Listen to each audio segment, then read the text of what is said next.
Welcome back to MVM. Today I am incredibly excited to bring to you guys our Kickstarter preview. This one is for Tainted Grail, The Fall of Avalon, which is Awaken Realms' newest 1 to 4 player cooperative adventure game that has a very strong sense of exploration and narrative.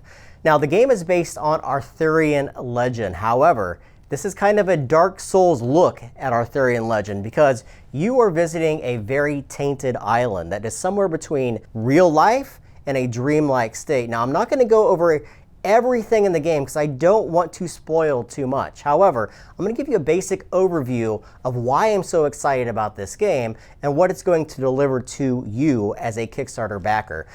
Number one, as I said, this has a very heavy emphasis on narrative. The game actually takes place on the island itself. The island is represented by 60 double-sided tarot cards. These tarot cards on one side are going to have the location. They're going to be pieced together like a puzzle, and they're going to have actions on them and different things that you can do at these locations. However, it's the back side of the cards that is so cool. When you go to these locations, you can actually explore the location itself. When you explore the location, you're going to flip that card over to actually read the back of the card. Every single one of these cards is going to have unique art on the front and unique art on the back side as well. When you read these story elements, it's going to lead you to a very specific part in this journal. This journal is going to contain all the different locations in the game, and when you go to these locations, you're going to be making choices. The choices being on the actual book itself. When you make these choices, you're going to make choices that depend upon your character. Everyone's going to have a very unique character that's going to have different stats on it, plus variable player powers. These stats are going to range from things like aggression and empathy, courage and caution, and practicality and spirituality. Some of them are going to be very aggressive characters that are going to want to go into battle right away. And you're going to have other characters who specialize in magic and diplomacy and things like that. Your decisions are going to be based on those particular actions that you take. So, when you go to some locations, you may be better off being very aggressive to the people that you talk to. Some of them you may want to hold back and discuss certain things that you want to do.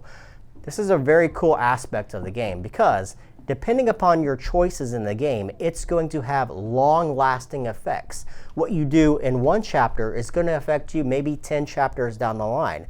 Speaking of chapters, I've spent about 4 hours with this game solo. I've played 2 of 15 chapters in the first act, spending about 4 hours in it. There's going to be 3 different acts, each of which is going to have 15 chapters in them. That's 45 chapters, over 60 hours of gameplay. There's also a very huge character development within the game. It's kind of a pseudo deck builder because as you use cards in combat, you can add more cards into your deck or maybe even progress your character by adding specialties to them, adding weapons to them, and really specializing your character to do very specific things. Quite possibly one of my favorite things about the game is that it has a very Euro-centric combat system. A lot of these games that you play use dice, and although there are dice in the game itself, one of the die is used to move creatures around the map itself, and one of them is to resolve some of the decisions that you're going to make within the journal. However, combat itself is completely and totally fresh. It is completely diceless, and it's exciting because you're going to be using cards to build out a sequence of different events. Each of these different combat cards is going to have markings on them depending upon your attributes that you have, and then chain linking these onto other previously used cards. The other cool thing about combat, it's not all about smashing a monster's face and overpowering it. Each of these monsters in the game is going to have a range that you have to be within. So if something has 5 hit points, you don't want to do 20 hit points to it because that monster is going to flee, meaning any of the combat damage that you've taken in that round is going to stay on your character and you're not going to get any of the loot from it. Also, the game is purely cooperative, so you can decide to go off in different aspects or you can decide to work together. And when you work together, each player is going to get the same loot from defeating the same monsters or going to the same location and doing the same type of events. So it really encourages players to do very specific things together and also to forge their own paths. The last thing I want to talk about is the actual save system. Since this is such a long game and a lot of things are going to be explored. Some of the things you do in one part of the adventure are going to affect things in a different act completely.